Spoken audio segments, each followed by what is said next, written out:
Olá, meu amigo, minha amiga que se prepara para o TRF da 5ª Região. Estamos juntos mais uma vez com uma nova dica. Meu nome é Ricardo Galvão.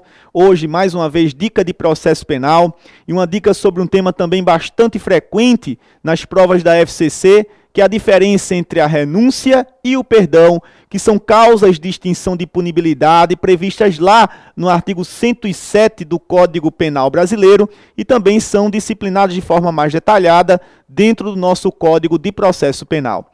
Muita atenção, portanto, a essas duas causas de extinção de punibilidade de muito provável incidência na sua prova da Fundação Carlos Chagas: renúncia e perdão. Vejam que tanto a renúncia quanto o perdão são causas de extinção de punibilidade que só incidem nas chamadas ações penais de iniciativa privada.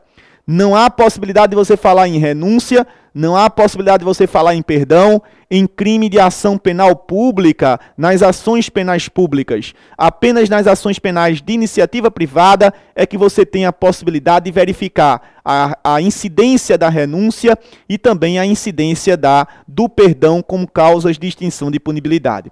A renúncia é quando, de alguma maneira, a vítima apresenta de forma expressa ou de maneira tácita, desinteresse em oferecer a petição inicial, em oferecer a queixa, em propor a queixa contra determinado indivíduo que praticou um crime desse tipo, que praticou um crime de ação penal privada.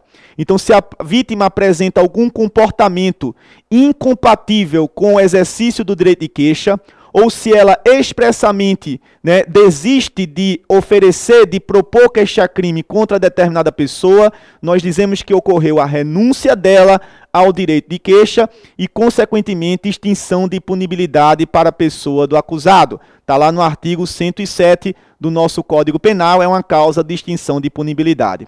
Importante em relação à renúncia é que a renúncia, em virtude da indivisibilidade da ação penal privada, a renúncia dada a um dos querelantes se estende a todos os outros. Em virtude da indivisibilidade da ação penal privada, eu repito, a renúncia que você faz ao direito de queixa em relação a um dos envolvidos na infração se estende a todos os outros. Você não pode escolher contra quem você vai oferecer queixa.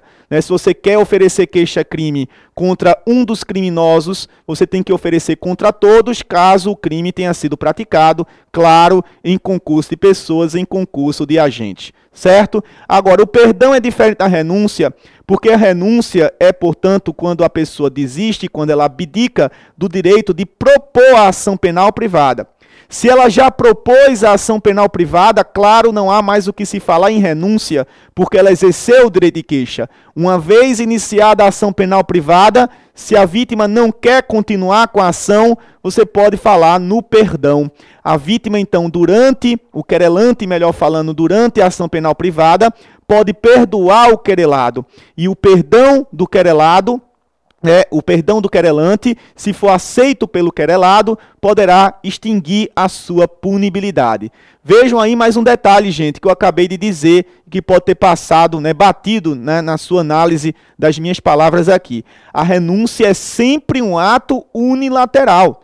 Ou seja, quem renuncia não precisa da manifestação de vontade de ninguém para que a renúncia possa produzir os seus efeitos. Agora, o perdão é um ato bilateral, na medida em que o querelante que perdoa, para que o perdão possa extinguir a punibilidade do querelado, o querelado que aceitar o perdão.